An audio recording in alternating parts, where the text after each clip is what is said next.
Welcome dear rockets. आज की movie है मूनमैन, जो फ्यूचर पर आधारित है। तो मूवी की शुरुआत में एक बहुत बड़ा एस्टेरॉयड धरती की ओर आ रहा होता है। अब इसको रोकने के लिए अंतर्राष्ट्रीय ऑपरेशन प्लान किया जाता है, जिसका नेतृत्व चाइनीज सरकार कर रही होती है। ऑपरेशन का नाम है UNMS, जिसमें चांद पर बनाए गए स्पेस स्टेशन से कुछ सुपर न्यूक्लियर मिसाइल्स लॉन्च किए जाएंगे, जो एस्टेरॉयड को रास्ते में तोड़ देंगे। एस्टेरॉयड के टुकड़ों को चांद रोक लेगा और इस तरह धरती पर एस्टेरॉयड के टुकड़े कभी नहीं गिरेंगे। 8 साल की मेहनत और प्लानिंग के बाद मिसाइल्स लॉन्च किए जाते हैं और वे एस्टेरॉयड को तोड़ने में सफल भी हो जाते हैं। फिर जान बच जाने की खुशी में धरती पर लोग खुशी से पागल हो रहे होते हैं। अब मून स्टेशन में इस प्रोजेक्ट का मेंटेनेंस इंजीनियर डुगू प्रोजेक्ट कमांडर जिंग का स्वागत करता है, जो मिसाइल्स लॉन्च करके अभी लौटी है। डुगू को जिंग पर क्रश है, लेकिन जिंग उसे आलसी और निकम्मा कहकर चली जाती है। तभी अचानक ये पता चलता है कि सोलर स्टॉर्म के कारण एक मिसाइल की दिशा बदल गई थी और अब एस्टेरॉयड का एक बड़ा टुकड़ा मून स्टेशन की ओर आ रहा है। जिंग तुरंत सभी को अलर्ट कर देती है और इवैक्यूएशन रॉकेट में चले जाने को कहती है, लेकिन डुगू अपने ख्यालों में खोया होता है। जब वो अपने सपनों की दुनिया से बाहर आता है तो एक के अलावा सभी रॉकेट्स चांद से निकल चुके होते हैं और आखिरी रॉकेट को जिंग चला रही होती है और डुगू स्पेस रोवर में उसकी ओर जाता है। लेकिन रास्ते में एक बड़े कांटे में वो फंस जाता है। अब और कोई रास्ता न पाकर जिंग उसको वहीं छोड़कर चले जाती है। जब डुगू बाहर निकलता है तो रॉकेट जा चुका होता है। इतने में एस्टेरॉयड्स चांद पर गिरने लगते हैं और फिर डुगू जान बचाकर एक काटर में चला जाता है। लेकिन एस्टेरॉयड का इम्पैक्ट इतना खतरनाक होता है कि उसे रद्दी की तरह उठाकर फेंक देता है और वो बेहोश हो जाता है। इतने में एक और एस्टेरॉयड चांद के ऊपर से होकर धरती की ओर तेजी से चला आता है। अब होश आते ही डुगू अपने टीममेट्स को कोसने लगता है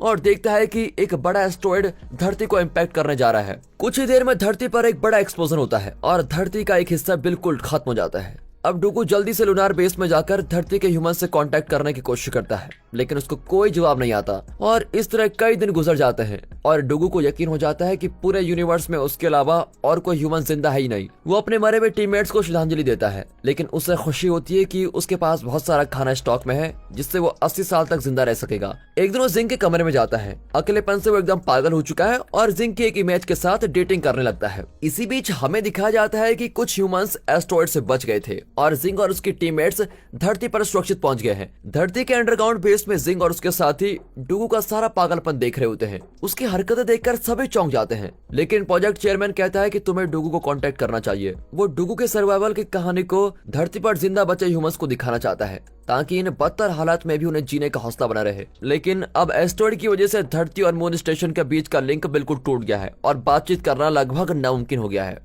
यहाँ मून स्टेशन में डुगू एक खुला हुआ फूड पैकेट देखकर बिल्कुल चौंक जाता है, क्योंकि उसने वो पैकेट नहीं खोला था। तभी अचानक स्टोर रूम से एक आवाज आती है। डुगू वहाँ पर जाता है तो एक परछाई दिखाई देती है, जिससे लगता है कि एक औरत लेटी हुई है। अब डुगू की उम्मीदें फिर से जाग जाती है और वो उस परछाई के साथ फ्लर्ट करने की कोशिश करता है, लेकिन अंदर जाकर पता चलता है कि वो एक जायंट कंगारू है, जिसका नाम कॉन्ग है। दरअसल ये इस रिसर्च के लिए यहाँ पर लाया गया था। फिर डुगू एक बेलचे से उसको हटाने की कोशिश करता है, लेकिन कॉन्ग उल्टा चिढ़कर उसको पीटने लगता है। अब डुगू रियलाइज करता है कि ताकत से तो कॉन्ग को हराया नहीं जा सकता, इसीलिए वो एक फीमेल कंगारू की तरह ड्रेस पहनकर कॉन्ग को सेड्यूस करता है। लेकिन उसे ये पता नहीं था कि वो मुसीबत को मोल ले रहा है। फीमेल को देखकर तो कॉन्ग इतना एक्साइटेड हो जाता है कि डुगू के साथ बिल्कुल इंटीमेट होने की कोशिश करता है। इतने में डुगू का कॉस्ट्यूम उतर जाता है और कॉन्ग को बहुत गुस्सा आ जाता है। वो डुगू को एक लात मारकर वहीं दूर फेंक देता है। अब इस पार्ट को देखकर धरती पर सभी को शौक पे शौक लग रहा होता है, लेकिन यहाँ डुगू हार नहीं मानता और अपनी गैटलिंग गन निकालकर कॉन्ग पर प्लास्टिक बॉल्स फायर करने लगता है।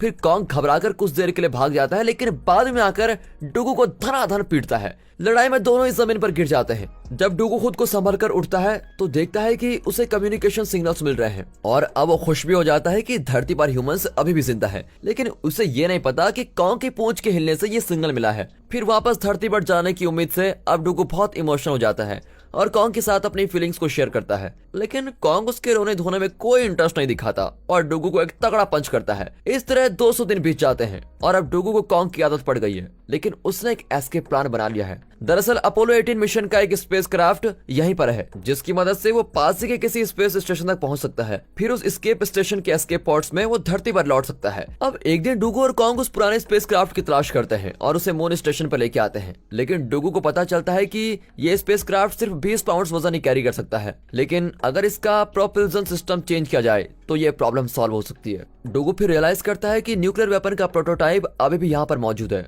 डुगू अपनी जरूरत की चीजें ले लेता है और कॉन्ग के साथ उस न्यूक्लियर रॉकेट को लेने जाता है। वो जानता है कि रॉकेट चांद की दूसरी तरफ है, जहाँ पहुंचने में कई हफ्ते लग सकते हैं। अब यहाँ कमांडर जिंग और उसके साथियों को डुगू की फिक्र होने लग जाती है, क्योंकि डुगू का व्हीकल सोलर पावर से चलता है और प्रति लूनार साइकिल में चांद के सरफेस पर सिर्फ 14 दिनों के लिए सूरज की रोशनी आती है। इस वजह से डुगू का व्हीकल सिर्फ 6500 किलोमीटर कवर कर पाएगा, लेकिन रिसर्च बिल्डिंग में जहाँ पर रॉकेट है वो लगभग 800 किलोमीटर की दूरी पर है। इसका मतलब है कि बीच रास्ते में ही चांद पर सूर्यास्त हो जाएगा और डुगू का व्हीकल भी रुक जाएगा और तब डुगू फ्रीज होकर मर जाएगा। जब जिंग की टीम इस तरह उम्मीद खो चुकी होती है तो वे नोटिस करते हैं कि डुगू अपोजिट डायरेक्शन में जा रहा है। दरअसल डुगू ने सनलाइट को चेस करने का फैसला किया है, क्योंकि चांद सिर्फ 16 किलोमीटर प्रति घंटे की रफ्तार से रोटेट होता है और इस प्लान के अनुसार उसे अपना मिशन कंप्लीट करने के लिए 41 दिन लगेंगे, जब सूरज की रोशनी उसको लगातार मिलती रहेगी। लेकिन 41 दिनों में वो रोज सिर्फ 4 घंटे सो पाएगा। अब इस खतरनाक और लंबे सफर में डुगू दिन भर दिन कमजोर और लाचार फील करने लगता है और उसको हालुसिनेशन भी होने लग जाते हैं। लेकिन कॉन्ग उसको मोटिवेट करता रहता है कि आगे बढ़ो, सब कुछ ठीक हो जाएगा।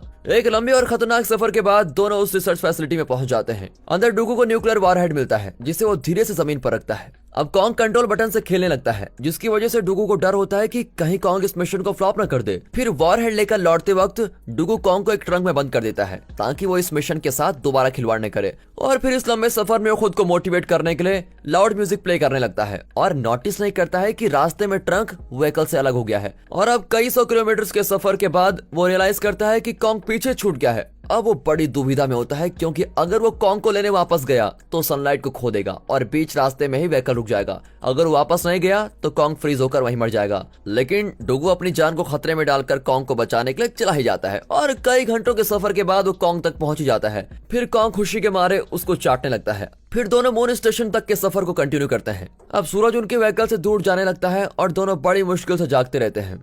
लेकिन लगता है डुगू हार के जीतने वाला बाजीगर है। वो व्हीकल की बैटरी को आखिर तक चलाता है और बैटरी सेव करने के लिए अंदर का हीट भी ऑफ कर देता है। आखिर बैटरी पूरी तरह खत्म हो जाती है और व्हीकल मून स्टेशन से 55 किलोमीटर की दूरी पर रुक जाता है। अब उनके पास सिर्फ 3 घंटे का ऑक्सीजन होता है। डुगू जानता है कि यहाँ कोई चमत्कार नहीं होने वाला है, इसलिए दोनों व्हीकल से बाहर आकर अपनी मौत का इंतजार करते हैं। पर डुगू नोटिस करता है कि कॉन्ग लाइट के रिफ्लेक्शन से अट्रैक्ट होता है। तब उसको एक आइडिया आता है। वो अपनी व्हीकल का दरवाजा तोड़ता है और उसे एक बर्फ गाड़ी की तरह कॉन्ग के साथ बांध देता है। फिर वो कॉन्ग के आगे लाइट फ्लैश करता है, जिससे कॉन्ग तेजी से चेज करने लगता है। डुगू उसके साथ खींचा चला जाता है। रास्ते में एक बहुत बड़ा क्रेटर होता है, पर डुगू तो बाजीगर है। वो कॉन्ग को इंस्ट्रक्ट करता है कि अगर तुम असली कंगारू के बच्चे हो तो छलांग मारो। कॉन्ग बिल्कुल वैसा ही करता है। तब डुगू अपने गैस टैंक को खोल देता है, जिसके प्रेशर से वो कार्टर के उस तरफ पहुंच जाते हैं और इस तरह दोनों जिंदा मून स्टेशन पर पहुंच जाते हैं। धरती पर चेयरमैन ये सब कुछ ब्रॉडकास्ट कर रहा होता है और इससे लोगों को इंस्पिरेशन मिलती है कि बुरे से बुरे हालात में भी इंसानियत जिंदा रह सकती है। डुगू फिर कोशिश करके वारहेड को बेस स्टेशन में लेके आता है और धरती पर लौटने की तैयारी करने लगता है।